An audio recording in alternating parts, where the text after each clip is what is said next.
দুর্দান্ত স্বাদের মজার পেঁপের নাড়ু। নাড়ু তো অনেক খেয়েছেন, পেঁপের নাড়ু খেয়েছেন কিনা কখনো? চলুন মূল রেসিপি আপনাদের সাথে শেয়ার করছি। তো এখানে আমি কিছু পেঁপে নিয়েছি, তারপর পেঁপেগুলো ভালো করে গ্রেটার দিয়ে গ্রেট করে একদম কুচি করে নিয়েছি, একদম মিহি কুচি করে নিয়েছি। ছোটো যে গ্রেটারের ছিদ্রটা সেটা দিয়ে করে নিয়েছি।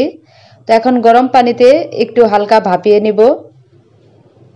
এটা বেশি ভাপানো যাবে না, যেন একদম নরম না হয়ে যায় বা একদম গলেও যেন না যায়, সেদিকে খেয়াল রাখবেন।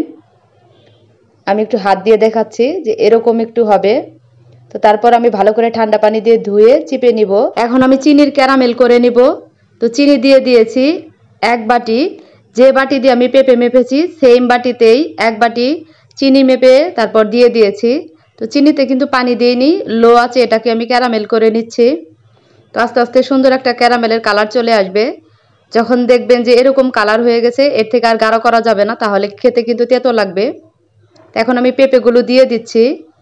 তো পেঁপেগুলো দিয়ে বেশ কিছুক্ষণ ভেজে নিব। দেখতেই পাচ্ছেন ভেজে নিচ্ছি। তো পেঁপে থেকে কিন্তু অনেকখানি পানি বের হবে। তো আস্তে আস্তে পানিটা জাল করে তারপর আমি শুকিয়ে নিব। তো হালকা একটু লবণ দিয়ে দিচ্ছিলাম চিনির ব্যালেন্সটা ঠিক রাখার জন্য।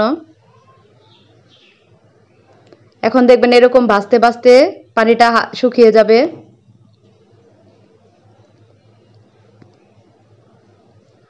এরকম যখন ভাজতে ভাজতে একটা আঠালো মিশ্রণ হয়ে যাবে তখন বুঝতে পারবেন যে এটা প্রায় হয়ে আসছে।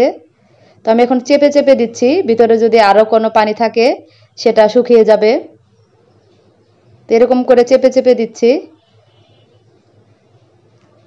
তারপর আরও বেশ কিছুক্ষণ ভেজে নিব যেন পানিটা একদম শুকিয়ে যায়। তো যখন পানিটা এরকম শুকিয়ে যাবে তখন 1 টেবিল চামচ ঘি দিয়ে দিচ্ছি।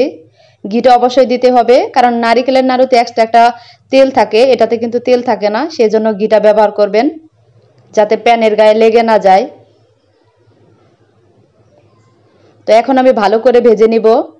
এটা দিয়ে বেশ কিছুক্ষণ ভেজে নিব, দেখবেন একদম কড়াই থেকে উঠে আসবে, এরকম একটা আঠালো মিশ্রণ হবে। যখন দেখবেন এরকম ভাজতে ভাজতে লেগে আর যাচ্ছে না তখন বুঝবেন যেটা হয়ে গেছে। তো আমি এখন চুলা থেকে নামিয়ে নিব। তো নামানোর আগে আমি ভালো করে এটাকে আরেকটু ভেজে নিচ্ছি। এক্সট্রা পানিটা শুকিয়ে গেছে, তো আমি আরেকটু ভেজে নিব। তো ভেজে নিতে নিতে দেখবেন যে এরকম প্যানের গায়ে আর লেগে যাবে না, উঠে আসবে। তো আমি একটু চেক করে দেখে নিচ্ছিলাম, আমার প্রায় ভাজা হয়ে গেছে। আমি একটু পর চুলা থেকে নামিয়ে নিচ্ছি। তো এই রেসিপিটা মূলত যারা না খেয়েছেন তারা একবার হলেও খেয়ে দেখবেন, খুবই মজা হয়। তো এই নাড়ুটা কিন্তু অনেক মজা হয়, নারকেলের নাড়ুর থেকে কোনো অংশে কম না। তো আমি এখন চুলা থেকে নামিয়ে তারপর ঠান্ডা করে নাড়ুর শেপগুলো দিয়ে নিয়েছি। তো দেখার সৌন্দর্যের জন্য উপর থেকে একটু তিল ছিটিয়ে দিয়েছি, কাঁচা তিল।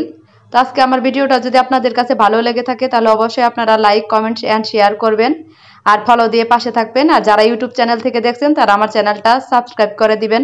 আল্লাহ হাফেজ।